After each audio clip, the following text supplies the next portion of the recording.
భూమి మీద లైఫ్ పుట్టుకని వివరించడానికి ఎన్నో థియరీస్ ఉన్నాయి. ఈ అనంత విశ్వంలో జీవం పుట్టిన తరువాత మానవులు ఎలా అవతరించారు?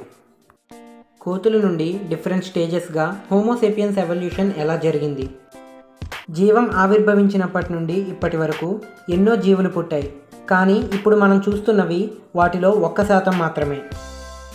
గామా రేబర్స్ జరిగి ఓజోన్ లేయర్ నాశనమైంది. హార్మ్ఫుల్ మ్యూటేషన్స్ వల్ల ఎన్నో యానిమల్స్ అంతరించిపోయాయి.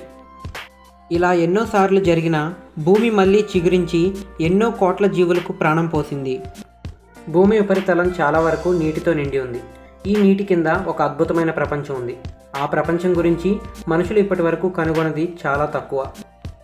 షార్క్స్ అంటే ఎంతో భయంకరమైనవి అనే మన ఆలోచన ఈ మోస్ట్ బ్యూటిఫుల్ షార్క్స్ అయిన బ్లూ షార్క్స్ని చూస్తే మారిపోతుంది. ట్యూనా చేపల గురించి మీకు ఇది తెలియకపోవచ్చు. 2013లో ఒక అట్లాంటిక్ బ్లూఫిన్ ట్యూనా $3 మిలియన్ అమ్ముడుపోయి ప్రపంచంలోనే అతి ఖరీదైన చేపగా రికార్డు సృష్టించింది. స్విఫ్ట్ కార్కి ఆ పేరు ఎందుకు పెట్టారంటే అది one of the fastest bird పేరని చాలామంది చెప్తారు. కానీ ఆ స్విఫ్ట్ బర్డ్స్ గాల్లో ఎగురుతూనే నిద్రపోగలవని ఎంతమందికి తెలుసు? మనం కింగ్ ఆఫ్ ది జంగిల్ అని పిలిచే సింహాలు అసలు జంగిల్స్లోనే బ్రతకవు. అవి ఓపెన్ గ్రాస్లాండ్స్లో బ్రతుకుతాయి.